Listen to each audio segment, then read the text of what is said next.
Alright,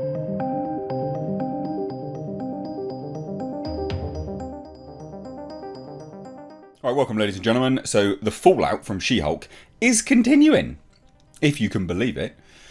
So we've got some just fabulous news from the head writer that the leader was going to appear, or some relation to him. That seemed patently obvious. Bit of a missed opportunity to introduce that character. And then also concept art from what She-Hulk could have looked like better, actually more muscular. And then we get an emo Scar. Whoever thought that was a good idea? So let's dive into this today, ladies and gents. Hope you're all well. Just as a quick one before we get started, down below in the description box you will find a link to Mr. H Reviews live archives. It's another channel where live streams and clips will be put on over there with really interesting discussions with fellow YouTubers as well as industry professionals. So please do check it out. It's where live streams will be from now on. So yeah, check it out. We'll be live streaming Tuesdays and Thursdays. So there will be one actually tonight as I'm recording this. Well, we'll probably talk about this as well. But yeah, so She-Hulk alternate lore included the leader or some relation to him, confirms head writer. Crazy. And this is the thing. Heading into She-Hulk alternate lore's finale, fans were convinced that Hulk King was the leader. Yeah, it made perfect sense. And this is what I mean by this being just the worst writing possible. So the head writer, Jessica Gao, has now confirmed that there were actually plans for the Incredible Hulk villain. And the problem is with this show is that, like, we all know that, and then they chose to shit on everyone at the end and be like, ha ha ha ha ha, we're not going to do what we set up. It's like, that's not self-referential, that's not funny, that's just actually dumb storytelling. That's actually bad storytelling.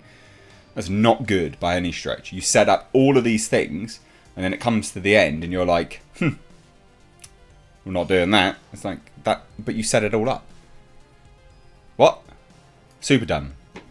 There's my pickup truck. You don't want to see that. I did that before accidentally, and people were like, what's that SR20 in? It's in my Datsun pickup truck. Anyway, moving on.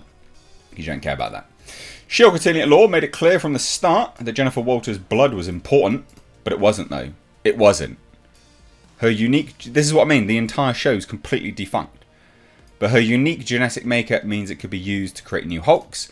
And over the course of the new series, we saw the mysterious Hulk King attempt to acquire that for his own nefarious purposes. But again, it was completely worthless.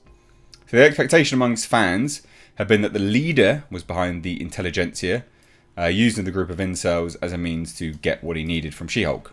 Yeah, I mean, that would have made perfect sense. Absolute perfect sense. And they even say, look, it was a good theory, but the truth was that Todd, a goof, spurned by Jen after a bad date, was behind the persona. And he transformed into Hulk Todd, but then that never happened anyway, because obviously Jen Walters went and confronted Kevin and rejected everything.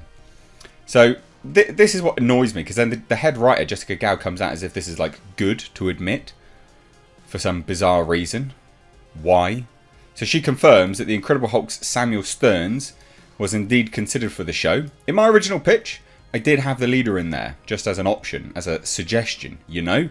But really, I can't remember why it was scrapped, because you're a shit writer. I don't remember if it was organically taken out, because we just came up with other stuff, or if I were told no.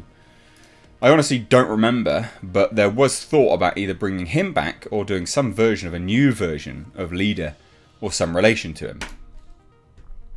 What? But we already know that they shot an alternate ending, so we know that you just chose to shit on everything that you'd already set up.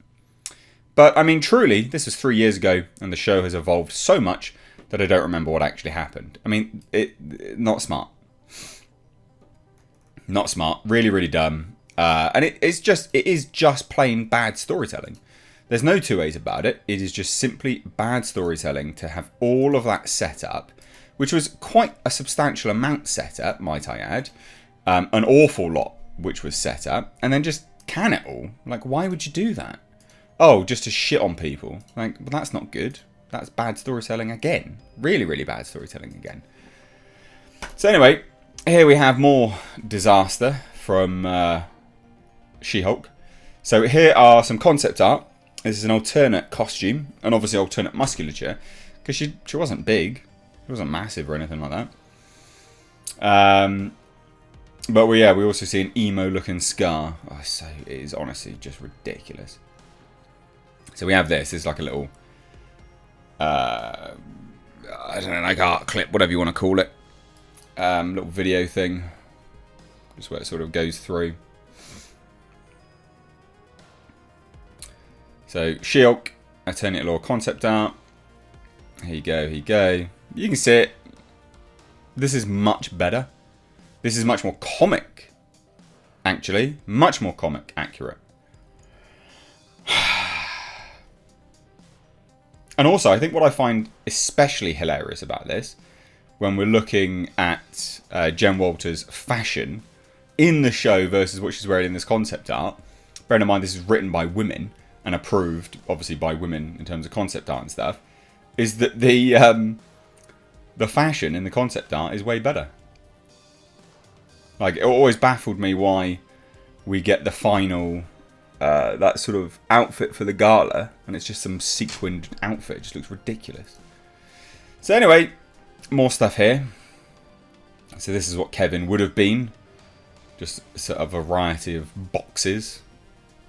I guess I prefer what they did. In some regard. Where was the emo scar? Where was emo scar? And here you have Le Emo Scar. Which I think is just absolutely abysmal. Look at this. Why? Why would you do this? Awful. Awful design. Grumpy look. It looks like he's on a phone as well. Looks like he's on a phone. Dreadful. Different concept designs of them sort of bursting through. Notice how much more muscular they made her in concept art. Different Abomination. Different Abomination. There's not too much else really. I can't get over the emo scar. What is this? What is this? Absolutely ridiculous. Anyway, drop your thoughts down below, ladies and gents. Keen to see what you guys think. I'm sure you will love it just as much as I did. And again, check out the links in the description box. Take care. Bye bye.